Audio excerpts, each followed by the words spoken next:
Quando Miguel se levantou na frente da turma lotada da Universidade de Lisboa e declarou em voz alta: "Eu sou gay e não aguento mais esconder isso", o ar na sala pareceu congelar instantaneamente. Mas foi a maneira como Pedro, o seu crush de longa data, se levantou com os olhos marejados e disse: "Eu sempre soube e te apoio com todo o meu coração", que fez com que todos os alunos prendessem a respiração, com o coração apertado de emoção. O professor de Sociologia, um homem de meia-idade que sempre falava de inclusão, ficou mudo por segundos que pareceram eternos, enquanto os olhares se voltavam ora para Miguel, ora para Pedro. Ninguém esperava aquilo numa manhã comum de outubro, com o sol entrando pelas janelas grandes do edifício antigo da faculdade e iluminando os rostos surpresos. Miguel sentiu o peito apertar, como se tivesse soltado um peso que carregava há anos, desde os tempos do liceu em Coimbra, onde a família tradicional o educara para ser o filho perfeito, o irmão mais velho responsável. Agora, aos 21 anos, no terceiro ano de psicologia, ele finalmente tinha escolhido a verdade. Pedro, com o cabelo castanho ondulado e o sorriso discreto que Miguel tanto admirava nas aulas em grupo, não era apenas o colega popular, era o motivo silencioso de tantas noites sem dormir, sonhos que Miguel nunca ousara partilhar. A turma começou a murmurar baixinho, alguns com expressões de apoio, outros com espanto puro, mas ninguém riu ou insultou. Lisboa, cidade aberta e cosmopolita, já tinha visto muitas histórias assim, mas para Miguel aquilo era o início de algo que ele não controlava mais.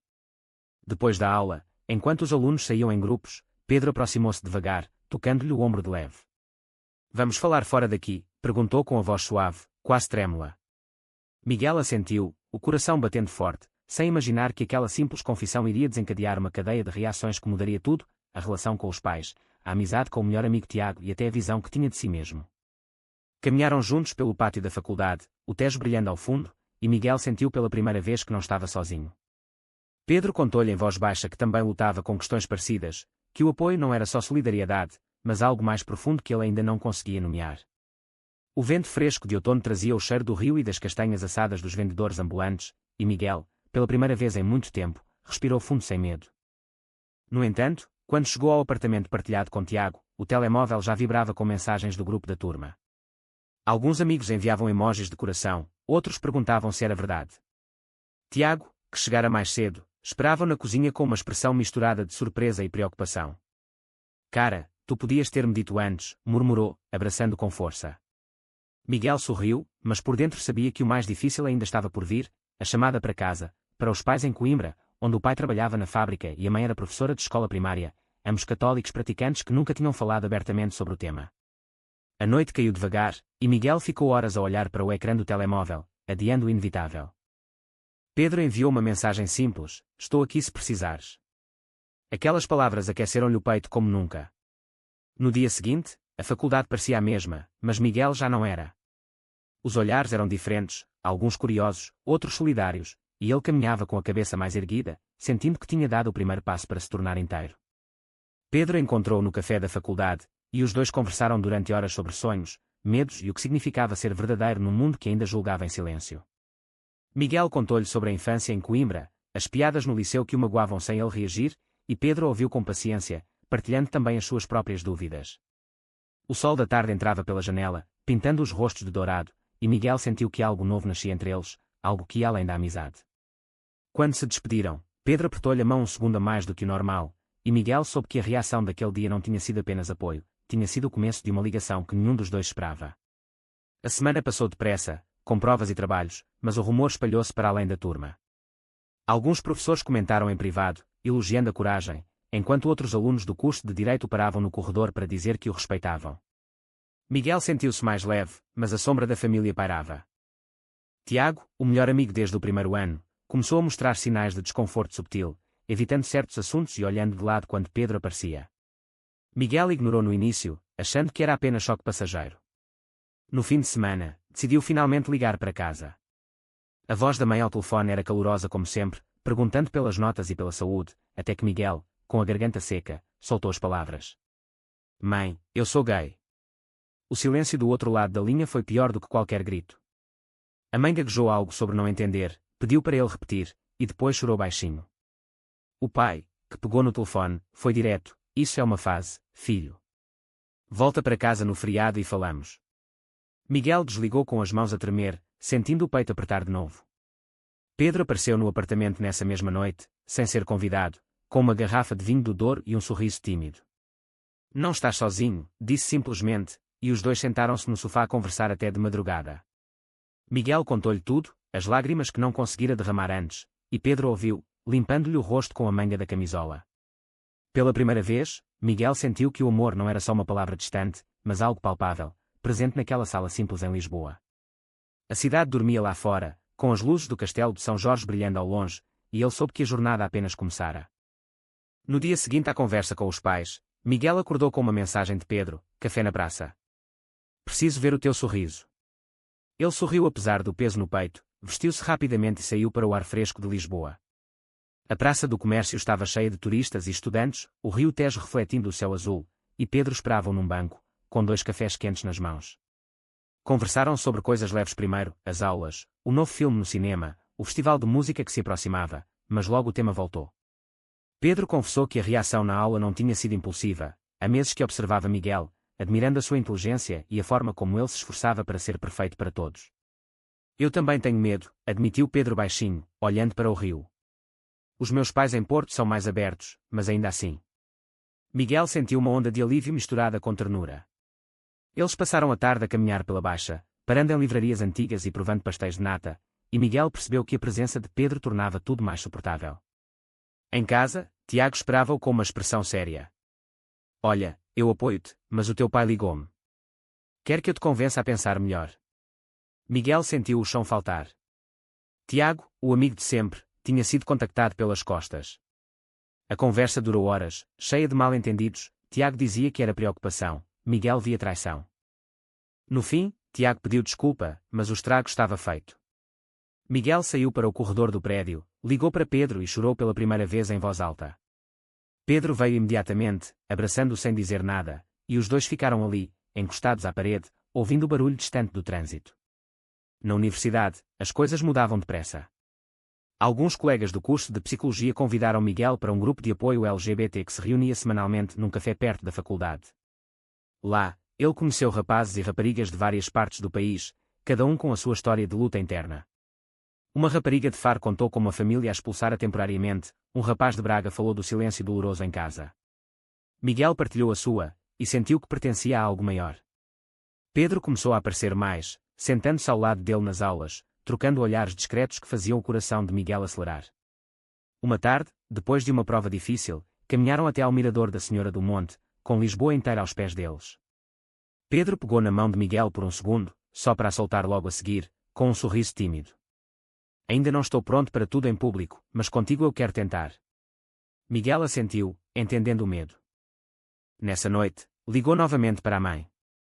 Desta vez, ela estava mais calma, mas o pai ainda se recusava a falar.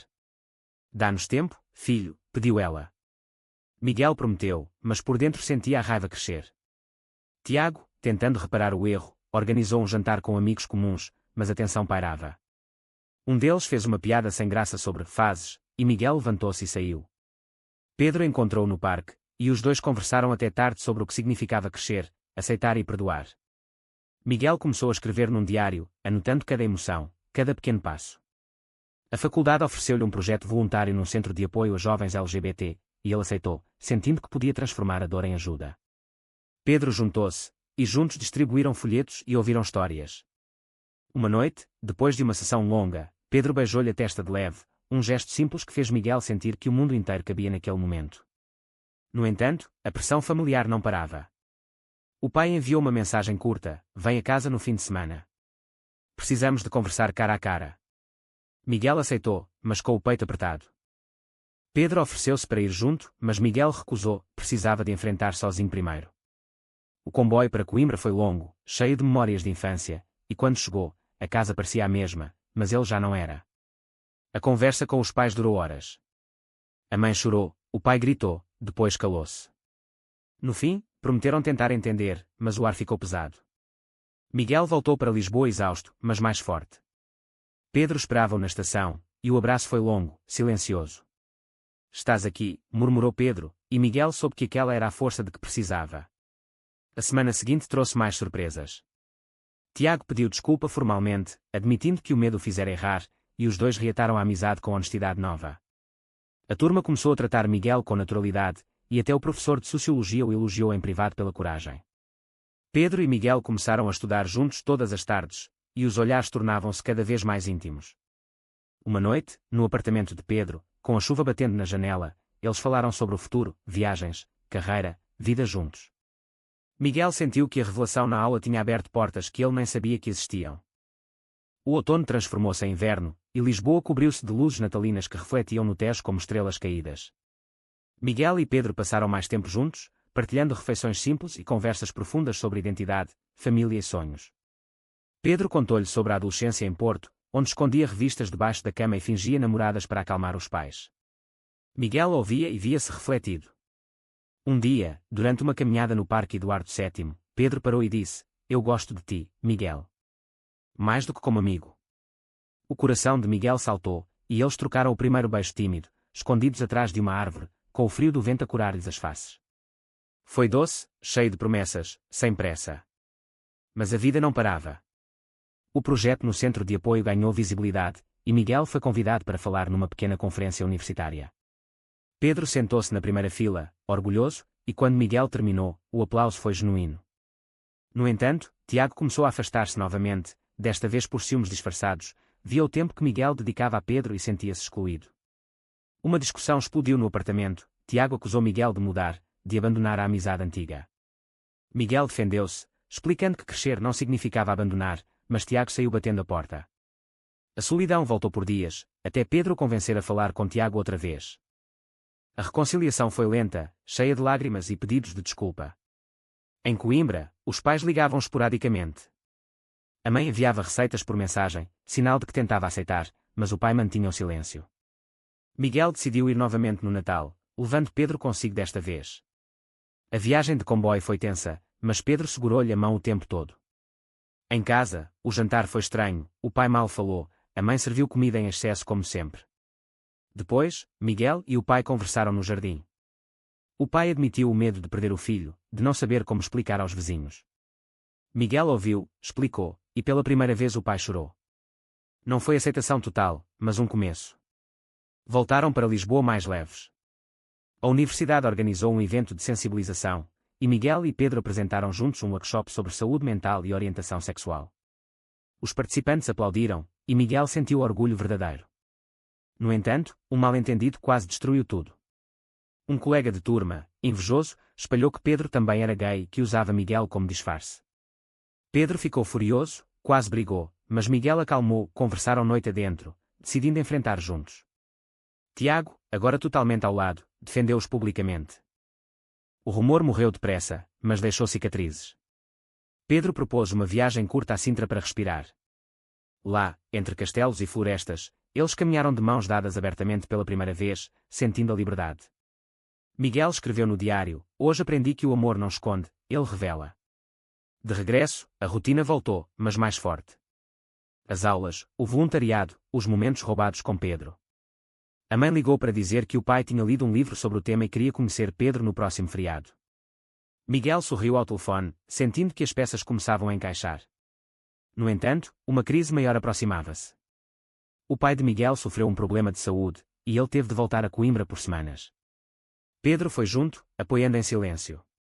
Lá, Miguel ajudou nos cuidados, e o pai, vulnerável, abriu-se mais.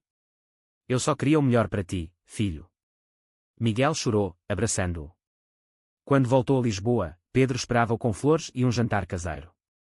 Os dois deitaram-se no sofá, falando do futuro, talvez morar juntos no próximo ano. Miguel sentiu que a revelação inicial tinha sido o catalisador de tudo aquilo: dor, crescimento, amor. A primavera chegou com flores nas ruas de Lisboa e Miguel sentiu que a vida ganhava cor nova. Ele e Pedro oficializaram o namoro discretamente, contando primeiro a Tiago, que comemorou com uma festa pequena. O Centro de Apoio pediu a Miguel para coordenar um grupo de jovens, e ele aceitou, dedicando horas extras. Pedro, formado em Direito, começou um estágio num escritório progressista e trouxe histórias de casos reais de discriminação que discutiam até tarde. Uma noite, Tiago confessou que também questionava a própria orientação, e os três passaram horas conversando, fortalecendo a amizade. Mas o mundo exterior testava-os. Durante uma manifestação pela igualdade na Avenida da Liberdade, Miguel e Pedro marcharam juntos, de mãos dadas, e foram fotografados por um jornal local. A imagem circulou, e o pai de Miguel viu. A chamada foi dura, acusações de exposição desnecessária, medo do que os vizinhos diriam. Miguel defendeu-se, explicando que esconder era pior. O pai desligou zangado. Dias de silêncio seguiram-se. Pedro sugeriu uma viagem a Porto para visitar a família dele, que os recebeu de braços abertos. Lá, Miguel sentiu o contraste, aceitação fácil, jantares calorosos, risos. Voltaram inspirados. No entanto, o mal-entendido maior veio quando um colega de Pedro no estágio espalhou que Miguel o influenciara negativamente. Pedro quase perdeu o estágio, e Miguel culpou-se. A discussão foi intensa, com lágrimas e palavras duras.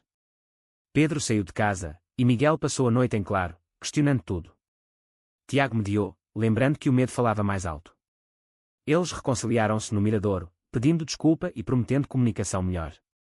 Miguel decidiu fazer terapia no serviço universitário, aprendendo a gerir a culpa e o medo. O pai ligou finalmente, pedindo desculpa e convidando-os para Coimbra.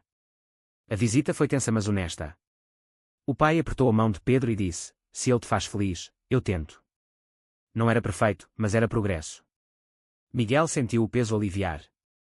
Na universidade, o semestre terminava com exames, e Miguel e Pedro estudavam lado a lado, motivando-se mutuamente. Uma noite, Pedro propôs: "E se formos morar juntos no verão?" Miguel aceitou, sonhando com um apartamento pequeno perto do rio. O voluntariado trouxe uma oportunidade. Miguel foi convidado para uma palestra nacional em Lisboa sobre juventude e identidade. Ele aceitou, com Pedro ao lado no palco. O aplauso foi estrondoso, e Miguel viu no público rostos que se pareciam com o seu antigo eu. Depois, caminhando para casa, Pedro disse: "Tu mudaste a minha vida." Miguel respondeu o mesmo. Mas a vida testou-os novamente quando Tiago recebeu uma oferta de emprego no estrangeiro e hesitou, com medo de deixar os amigos. Os três conversaram longamente, decidindo que a amizade verdadeira não dependia de distância. Miguel sentiu que o ciclo de crescimento se completava, da revelação ao apoio mútuo. O verão aproximava-se, cheio de planos. O verão em Lisboa trouxe calor e liberdade. Miguel e Pedro mudaram-se para um pequeno apartamento em Alfama, com vista para o rio e o cheiro de sardinha assada nas ruas. As manhãs eram de café partilhado, as noites de conversas e planos. Miguel terminou o curso com distinção, e Pedro começou a trabalhar a sério. O pai de Miguel visitou-os inesperadamente, trazendo presentes e um abraço desajeitado. "Estou orgulhoso", murmurou, e Miguel soube que o caminho tinha valido a pena. Tiago partiu para o emprego em Bruxelas, mas prometeu voltar nas férias. O centro de apoio ofereceu a Miguel um cargo fixo, e ele aceitou, dedicando-se a ajudar outros jovens que ainda lutavam como ele outrora. Pedro e Miguel viajaram para o Algarve, caminhando pelas praias e falando do futuro, talvez casamento civil, talvez família alargada. Uma noite, à beira-mar, Pedro perguntou: "Tu arrependes-te de ter falado na aula aquele dia?" Miguel sorriu: "Nunca. Foi o começo de tudo." De regresso, encontraram desafios novos. Um familiar distante criticou publicamente nas redes sociais, e Miguel sentiu a velha dor. Pedro ajudou a responder com dignidade, e juntos bloquearam o ódio. A terapia continuou, ajudando Miguel a processar. Tiago voltou nas férias, e os três celebraram com um jantar, rindo de memórias. Miguel sentiu que a vida era um equilíbrio: amor, amizade, família que se reconstruía. No outono seguinte, Miguel apresentou um projeto nacional sobre saúde mental LGBT, e Pedro orgulhou-se ao seu lado. A mãe ligou emocionada, dizendo que assistira online. A aceitação chegava devagar, mas chegava. Miguel e Pedro decidiram formalizar a união civil no ano seguinte, convidando todos. A jornada tinha sido longa: dor, mal-entendidos, sacrifícios, mas também crescimento, amor verdadeiro e paz interior. Miguel olhou para Pedro uma noite, no terraço, com Lisboa iluminada abaixo, e soube que tinha encontrado o seu lugar. A revelação chocante na aula transformara-se na melhor decisão da vida. Você acha que é verdade ou falso que a coragem de se assumir sempre traz aceitação imediata e felicidade plena, sem qualquer custo emocional?